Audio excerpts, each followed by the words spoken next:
You hand a complete stranger your credit card. They take it. They disappear into another room, and a few minutes later, they come back with your food. You get into an elevator with strangers. You trust that the engineer who built it knew what he was doing. You board an airplane flown by someone you've never met. You eat food grown by people you'll never know. You deposit money into a bank staffed by strangers and somehow expect it to still be there tomorrow. This is so normal that you barely notice it. But for almost all of human history, every one of those actions would have seemed insane. Because for most of human existence, strangers were not opportunities. They were threats. A stranger could steal from you. A stranger could kill you. A stranger could bring disease. A stranger could be a scout for another tribe. If you met someone you didn't know 50,000 years ago, the smartest thing you could do was assume they were dangerous until proven otherwise. And yet somehow, somewhere along the way, humanity pulled off one of the most extraordinary psychological transformations in history.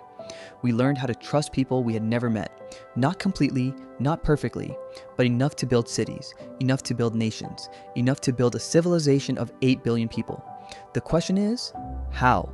Because the answer might be the single most important invention humans ever created. And the strangest part is that nobody actually invented it. Imagine you are born 40,000 years ago. Your entire world contains maybe 30 people.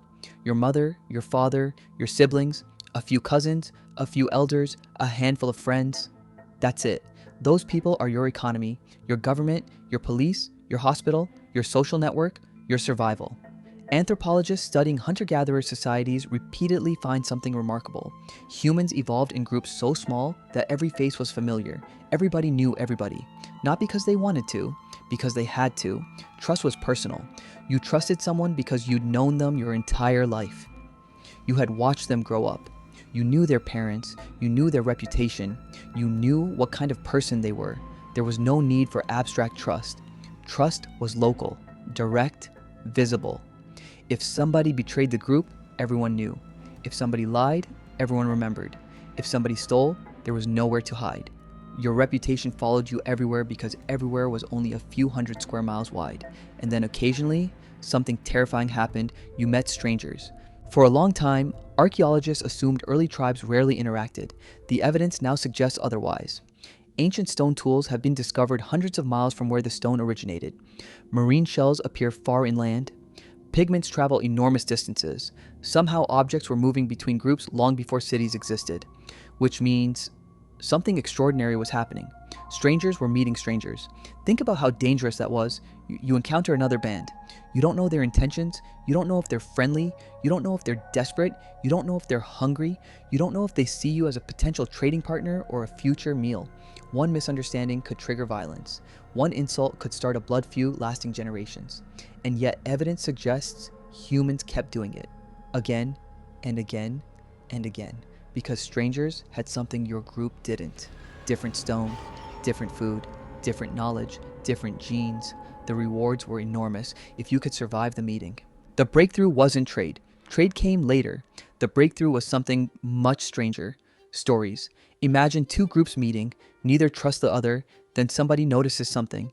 The strangers tell stories about the same mountain, the same river, the same spirit, the same ancestor, the same sacred place. Suddenly, they aren't completely unknown anymore. They share a belief, a symbol, a myth, a ritual.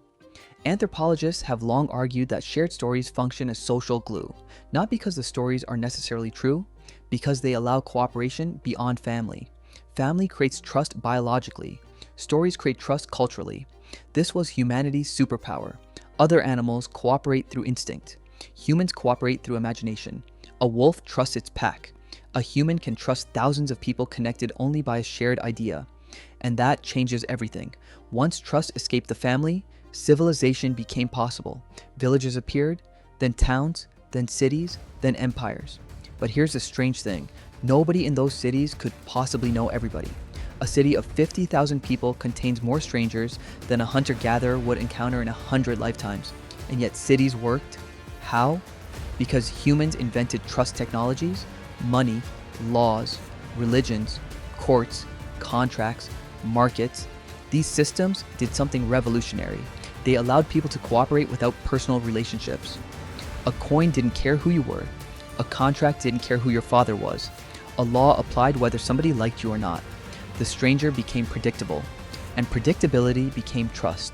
Think about what happens every morning. You wake up. Electricity flows through wires installed by strangers. Water arrives through pipes maintained by strangers. Food waits in stores stocked by strangers. Roads connect you to places built by strangers. Your entire life depends on an invisible network of people you'll never meet. Millions of them. And most of the time, it works so well you never even think about it.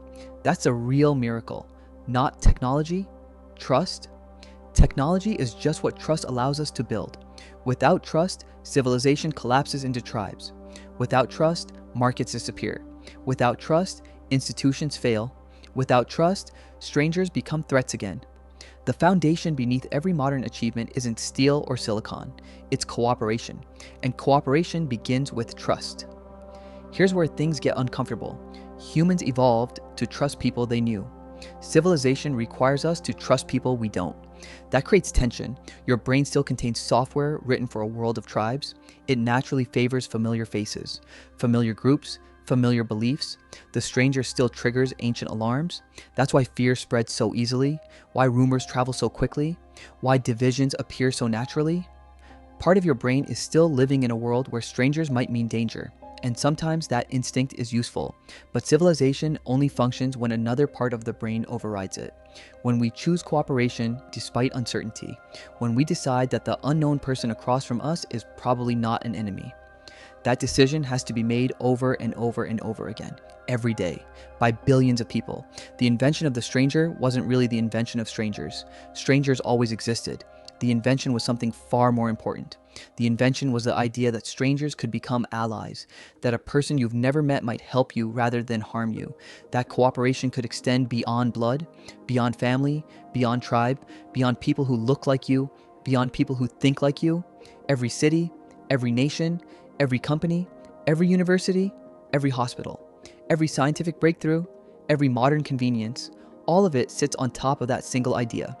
A hunter-gatherer from 50,000 years ago would probably be amazed by your phone, your car, your buildings, your machines, but none of those things would be the most unbelievable part. The most unbelievable part would be this, that every day you walk past hundreds of complete strangers, and most of them leave you alone. Some help you, some feed you, some build things for you, some save your life, and almost all of them follow rules that exist only because billions of other strangers agreed to follow them too. That's the real miracle of civilization. Not that humans learned how to live together, it's that we learned how to trust people we'd never met. And once we did, the world stopped being a collection of tribes and started becoming something much bigger.